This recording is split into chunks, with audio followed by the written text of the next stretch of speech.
10h27, on se retrouve donc dans Direct Investisseur. On va faire un léger point bourse avant d'avoir Stéphane Sauduteuil. Donc Stéphane Sauduteuil, trader pour compte propre et administrateur des sites Robo et Technibourse. Alors au niveau du CAC 40, il est 10h27, on cote à peu près depuis 1h30.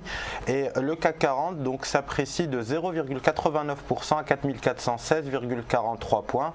Donc après l'atonie de ces derniers jours, on a un retour finalement du courant haussier. Au niveau du palmarès, on retrouve donc Total qui prend la tête des hausses en hausse de 3,28% à 46,1 €, suivi par Technip qui gagne 1,96% à 52,99 €, et enfin BNP Paribas qui s'apprécie de 1,46% à 51,43 €. On va retrouver tout de suite Stéphane Sauduteuil. Donc Stéphane Sauduteuil, trader pour compte propre et administrateur des sites Robo et Technibourse. Bonjour Stéphane. Bonjour à tous les deux. Alors on va parler de différentes choses ce matin. On va parler donc notamment des indices CAC 40 et CAC 40 futurs. Quelles sont vos impressions donc sur le CAC 40 ?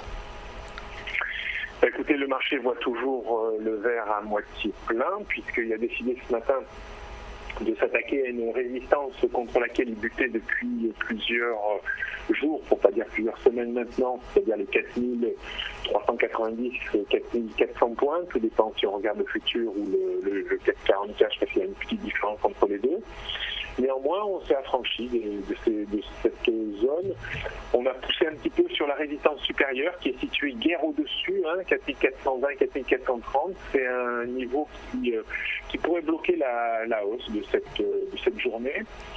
D'un point de vue stratégique, je pense qu'il faut suivre un petit peu le sens du marché et on pourrait tout à fait envisager des achats sur repli. Il est possible maintenant que 4390, 4400 servent de support, donc on pourrait très très bien profiter d'un repli dans cette zone pour acheter, pour viser de nouveau en cours de journée une tentative de débordement du 4420. Et puis si on avait une extension dans la journée vers 4430, 40 disons, pourquoi pas être un peu contrarien et vendre un tout petit peu, très légèrement, pour viser de nouveau un retour vers les 4400 points. C'est un petit peu mon sentiment, mais on sent vraiment l'optimisme toujours là sur le CAC 40 en attendant la réunion de la Banque Centrale Européenne et le discours de Mario Draghi jeudi à 14h30. Je pense qu'on anticipe un petit peu certainement son discours, peut-être accommodant, peut-être qui dira qu'il débutera un quantitative easing. Alors, est-ce qu'on achète la rumeur et on vendra la nouvelle jeudi ? C'est ce qu'il va falloir observer. Mais je pense que jeudi, 14h30, on aura certainement de nouveau beaucoup de volatilité. Donc, pour l'instant, le train est haussier, mais attention à ce que dira Mario Draghi jeudi, 14h30. Alors donc pour résumer ce que vous venez de dire un peu Stéphane, il faudrait donc idéalement ouvrir des positions acheteuses si on revient au contact de 4390 et à contrario si on dépasse donc les 4420, 4430 points, peut-être ouvrir des positions vendeuses cette fois-ci pour profiter d'une correction intermédiaire relative aux prises de bénéfices. Voilà, c'est un petit peu la stratégie pour la journée. Si on raisonne sur un espace-temps un tout petit peu plus long, le fait de s'installer au-dessus de 4400 points reste peut-être plutôt positif et pourquoi pas aller chercher en cas de discours très accommodant encore jeudi les 4500, voire le sommet annuel pour la fin d'année entre les deux réveillons. Et maintenant le niveau qu'il faudra surveiller attentivement pour prévoir éventuellement un repli plus significatif du CAC 40, c'est toujours ce même niveau, donc 4330. 4350 points, avec une marge supplémentaire, c'est-à-dire on pourrait descendre jusqu'à 4280 et 4300 points, sans pour autant remettre en cause le train haussier très sévère dans lequel on reste toujours depuis le rebond des 3800 points. Donc on évolue quand même maintenant dans des zones qui sont assez étroites.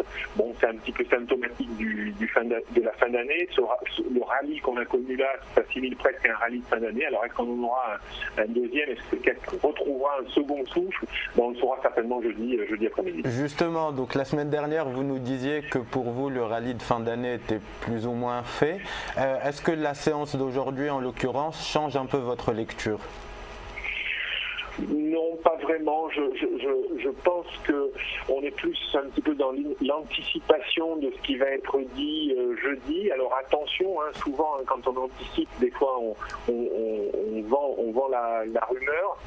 Donc je n'exclus pas encore jusqu'au 10 décembre à peu près une phase de flottement, peut-être plus en provenance des marchés américains qui sont quand même très tendus et qui ont commencé à corriger mais très légèrement ces derniers jours. On pourrait peut-être amplifier un petit peu la baisse et avoir des effets conjugués. Imaginons que Mario Draghi n'annonce rien jeudi et que les marchés américains continuent un petit peu leur phase de consolidation. On pourrait tout à fait encore avoir un retour dans la zone des 4003, 4280 d'ici le 15 décembre et par contre certainement peut-être finir plus positif en fin d'année, de nouveau à proximité des niveaux actuels. Pour vraiment avoir un second souffle et un rallye de fin d'année sur les plus hauts annuels, il faut absolument que Mario Draghi dévoile encore son jeu jeudi et que les marchés américains restent hyper tendus ou se latéralisent mais ne baissent surtout pas. Très bien, donc il faudra surveiller avec beaucoup d'attention le discours de Mario Draghi jeudi. On va regarder ce qui se passe donc outre-Atlantique et notamment en parlant de l'indice S&P Future. Quelles sont vos impressions sur cet indice-là ?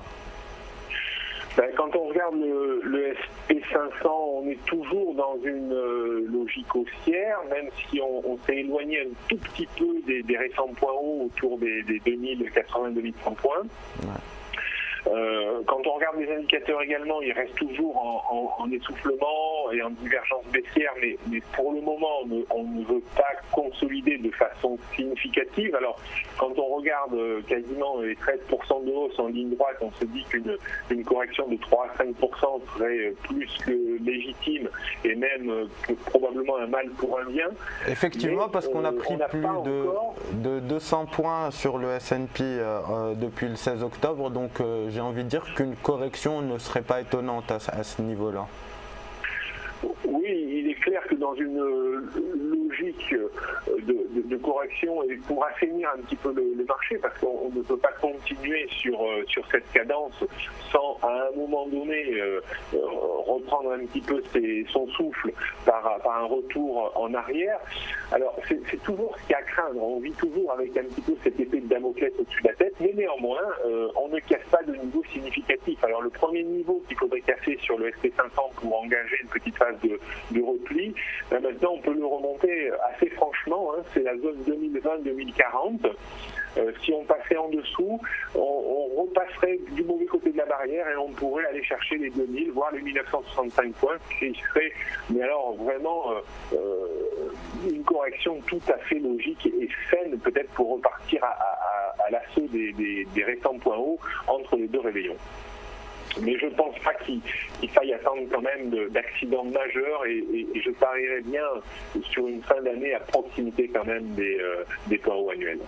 Très bien. Un petit mot rapide sur l'euro-dollar. Comme on peut le voir avec la stabilisation des prix du pétrole, vous pensez que ça pourrait avoir une incidence sur la paire à court terme ? L'euro-dollar en fait reste toujours dans un scénario baissier à moyen terme. Pour voir vraiment une amélioration sur l'euro-dollar, il faudrait franchir un 26 et surtout un 28,40, donc on en est vraiment excessivement loin. Ce que l'on peut dire, c'est que on évolue maintenant dans un couloir assez horizontal au sens large entre un 23,50 et un 26. Mon sentiment est qu'il manque un jambage quand même baissier parce que j'avais des objectifs chartistes moyen terme autour de 1,20, 1,22. Donc je pense qu'il y a moyen, il y a la place encore de faire un dernier jambage baissier. Alors peut-être que ça se fera jeudi de nouveau avec Mario Draghi qui précisera peut-être les modalités de son quantitative easing ou la date exacte ou pas. Et s'il reste flou, on pourrait tout à fait remonter un petit peu aux alentours des 1,26 et rester dans cette zone jusqu'à la fin de l'année entre 23,50 et 1,26. mais j'ai plus l'impression qu'on cassera un 23,50 et qu'on ira faire un dernier jambage baissier. Donc je reste plutôt baissier sur la parité, et si on approche avant jeudi des 1,25, 1,26, je pense qu'on peut se permettre de prendre des toutes petites options de vente avec des stops à 1,26,50 pour tenter de nouveau une pression baissière en direction de 23,50, voire plus bas. Donc scénario privilégié baissier sur l'euro-dollar. Merci Stéphane, on vous retrouve donc très bientôt pour un nouveau tour d'horizon des marchés financiers.